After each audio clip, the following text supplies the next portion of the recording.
Hello আপা গো, কে রে কইতাছো? আপা কি কোন আপনি আমারে চিনতে পারতাছেন না? আমি তাজ তাজ। কোন তাজ? আপা আমি খেয়াঘাটের তাজ। এখন আর খেয়াঘাটের তাজ মা চিনি না। আপা এইটা কোনো কথা কইলেন? ফাইটটা যায় ও বুকটা ফাইটটা যায়। আপাই যখন দেশ সাইডে আমাকে কথা ভুইলা গিয়া পাংখা পাংখা কইরা উড়া যায়, ফাইটটা যায় বুকটা ফাইটটা যায়। আমি গান তাজ আফা হইছে এখন বুঝছি। তুই আর গান গাইস না রে, আর গান গাইস না। তোরে কত মানা করছি সংসদে গান গাইস না। তুই গান গাও, হ্যাঁ মানুষে আমারে গালি দেয়। তোরে 1000 বার কইছি তুই সংসদে গান গাবি না, বনে জঙ্গলে রাস্তাঘাটে যে আনিসে গাবি, সমস্যা নাই। না তুই তো হ্যাঁ হলি না, তুই সংসদে একটা গান গাই আমার মনটারে গলায় লাবি আর 1 কোটি টাকার একটা বাজেট লয়ে চলে যাবি। আপা গো এই কথাটা কইতে পারলেন আপা? আমি প্রতিবার সংসদে যাওয়ার 2 মাস আগে থেকে এক একটা নতুন নতুন গান বানাইতাম আপনার লেগা। আপনি এরমে থুইয়া কেমনে গেলেন আপা? অন্তত যাওয়ার আগে একটু কইতে তো পারতেন যে এমনি ও বিদেশি গো হাত পাও ধরে কোনো একটা কনসার্টে যাওয়ার লইগে অনুরোধ করতাম। অন্তত দেশ ছেড়ে তো পালাইতে পারতাম। তখন কি অবস্থা তোমাগো? আপা আর কইেন না, পোলা পাইনে জানালা দিয়ে কয় দুষ্টু কোকিল ডাকে রে কুক কুক কুক কুক।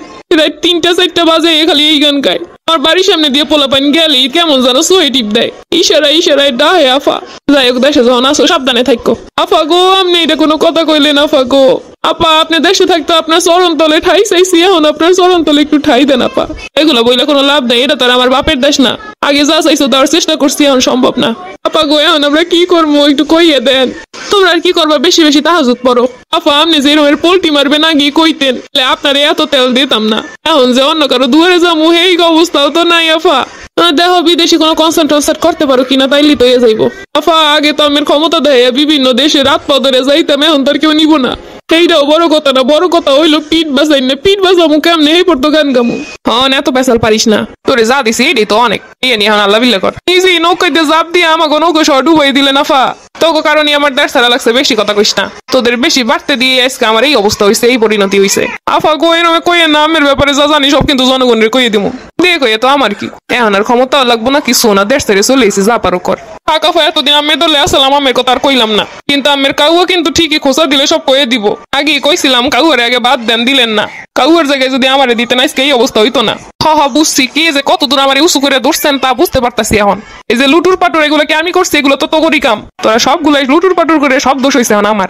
আমারই দোষ তোকে এত লুটুর পাটুর করতে দেওয়া। আফারে আজকে এই কথা কইতাছেন, আমি জীবনেও কল্পনা করি নাই। আপনার এত সাপোর্ট করলাম, আপনার এত তেল দিলাম, আপনি এই বাঙ্গা তাজরে মনে রাখলেন না রে আফা। যাই হোক এখন তো এগুলো কয়ে লাভ নাই। আর দেখো বিদেশে কনসার্ট টনসার্ট করতে গিয়ে কারোর সাথে ভাবটাপ জমাইতে পারো কিনা, নিজের পিঠ নিজে বাঁচাও। যখন সব আন্দোলন শুরু হয়েছিল তখন যদি আইয়া 2 সাইডটা পাঙ্খা পাঙ্খা গান দিতা, তাহলে তার পোলা পানে এত উত্তেজিত হইতো না, গান শুনে নাইসা গিয়ে চলে যাইতো। কই তখন তার সারা শব্দ ছিল না, আর এখন পিঠ বাঁচানোর লেগে ফোন দিতাছ। ঠিকই কইছেন, তখন যদি বাইরে 2টা পাঙ্খা পাঙ্খা গানও গাইতাম তাহলে তো অন্তত পিঠটা বাঁচতো।